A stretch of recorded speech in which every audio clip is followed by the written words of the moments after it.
Hey guys, so from this point onwards, or at least for the next couple of weeks, the vlogs are going to be a little different. I'm not going to sort of show day-to-day activities because what am I calling it again? Operation Vertigo is in full swing, which is taking up like all of my time. So I'm not able to show anything until a couple of weeks from now. All will be explained. But until then, I thought rather than just not do vlogs, I'd just sort of take time out of the day to sort of answer one or a couple similarly themed, more in-depth questions that sometimes I don't get time to answer in the question of the day when I do that. So I'm going to take one today from Ebony Knight. I say take one, there's actually a few in here, but there's a lot to get through and they're all sort of similarly themed.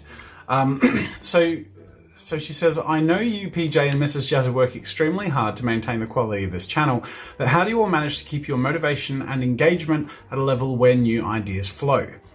This is a business, and sometimes I guess you got to do what's right for that over what's right for you. How do you make those tough calls and still manage to get good content? Have you ever made a bad business decision? How did it affect the channel and you? And finally, is there anything you won't compromise for on your business? Sorry, that's probably 4 questions. All right, so I won't be able to answer that all at once, but I'll try and go from the start. And if I answer it, then I'll see if I can try. I'll try and not take too long in these little videos. But starting off at the beginning. How do I keep motivation and engagement at a level where new ideas flow? And that's inclusive of PJ and Mrs. Jazza as well. I got to be honest, it's pretty tough sometimes. It's also something that you don't like to say is tough because it's the dream job. There's a lot of people who would love to do what I'm doing as a career. So to sort of say, oh, it's difficult sometimes, you sort of feel guilty because you almost feel like there's an expectation that you should be happy about it all the time.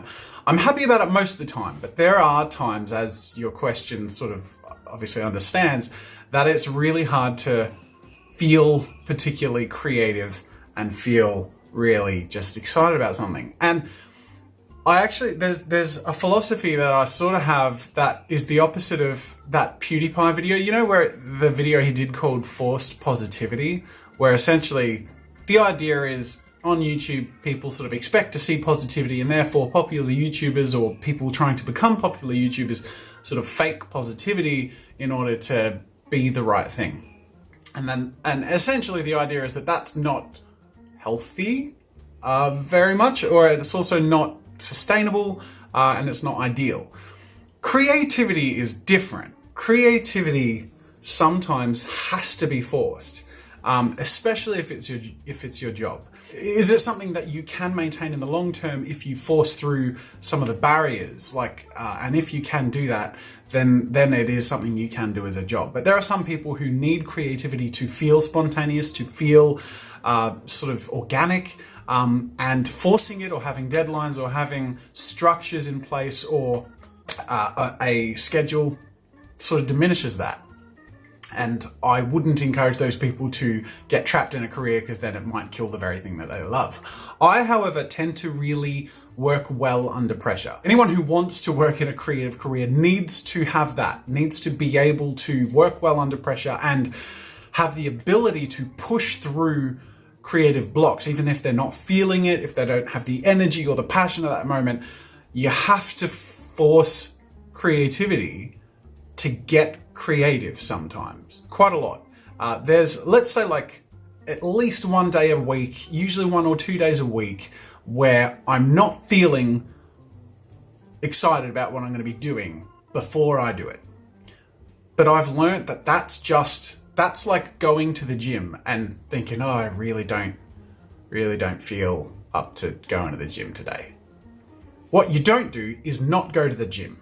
Because what actually happens is if you, let's say, have a cup of black coffee or a pre-workout or a banana or whatever your ritual, your pre-gym ritual is to help get you in the mindset, you turn up at the door of the gym and walk in and then you're there. That's the hardest bit. When you're there, it's okay. Your energy picks up, you pick up a few things, you walk on a treadmill, whatever it is, actually gets you into the flow feeling, you know what, this isn't so bad. And then by the end of it, your heart's going, you're feeling good, your endorphins kick in, and you feel really good that you went to the gym. That's how forced creativity nearly always works. There are some exceptions where you're sort of heading towards burnout, or you haven't taken care of yourself mentally or physically or whatever, where it's an unhealthy cycle. But that's actually the exception and not the rule. The rule in general is if you're trying to be a professional creative, you push through it. You have, like the gym example, you have your routine. So I have a coffee in the morning. I'll always have breakfast, 2 pieces of toast or some porridge or a piece of banana bread or whatever. Something.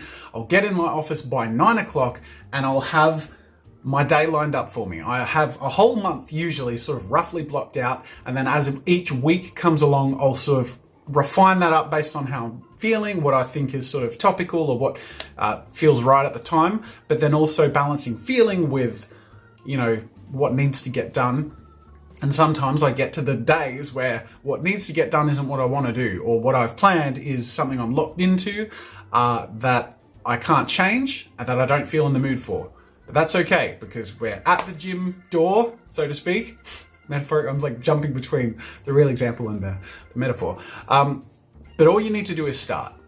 And I have found in nearly every case, you start, and then within like somewhere between the first 10 minutes and 2 hours, your creative energy naturally builds. And by the time I'm halfway through an artwork or a video, if I really didn't feel like it beforehand, I'm feeling it by the middle of it, nearly every time.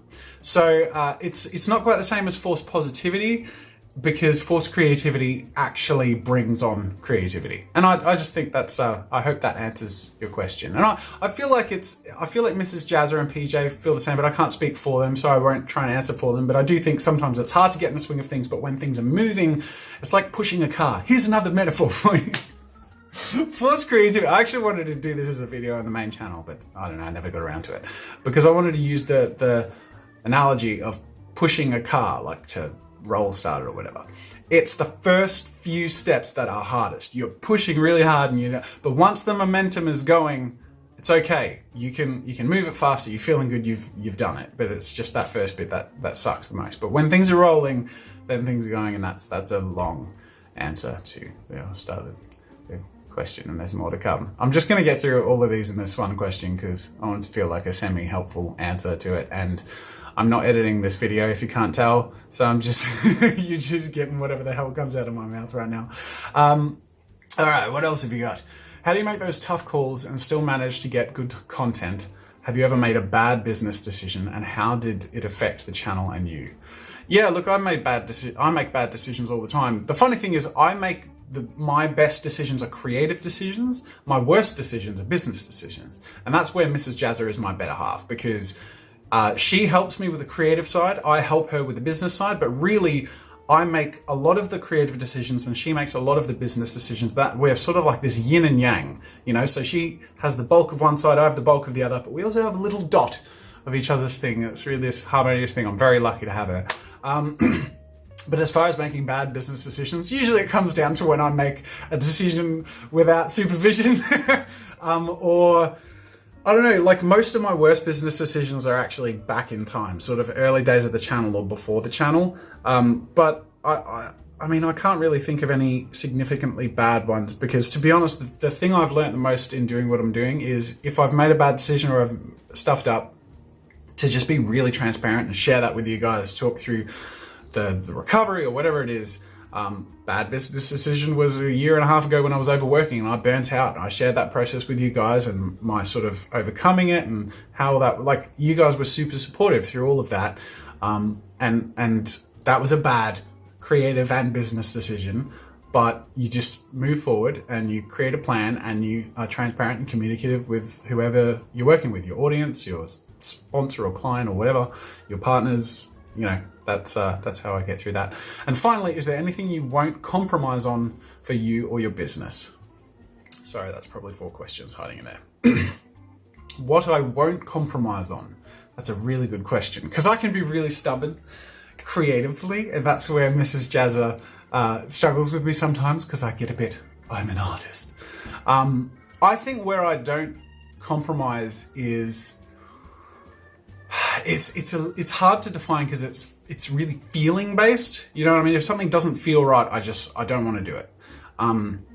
Whether it be there are sponsors we've turned down, there are video ideas or trends maybe that are doing really well that any YouTuber who's worth their salt would go jump in on because it'll get great views or whatever.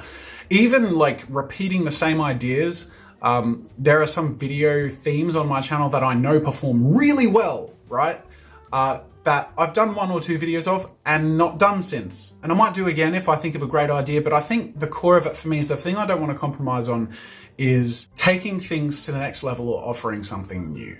I think that's what I feel strongest about. And I think where I feel most conflicted, and I think I've shared this with you in the vlog from time to time, if I'm doing an activity that feels simple to me at the time or like it's taking the easy way out, I feel guilty. I feel really awful. But in reality, a year and a half ago, that was my normal activity. That was where I was stretched to at the time. Whereas going back to that feels awful. Like, I hate that. So I think the thing that I most don't like compromising on is complacency. I don't like standing still and not moving to a better or bigger or more exciting or more challenging position.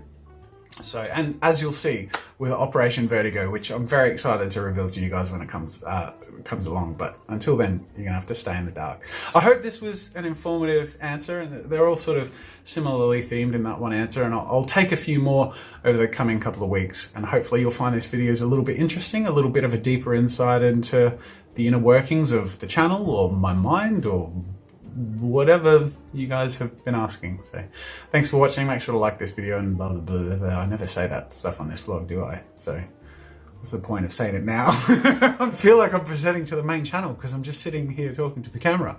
Oh. Anyways, thanks for watching, guys, and I'll see you later.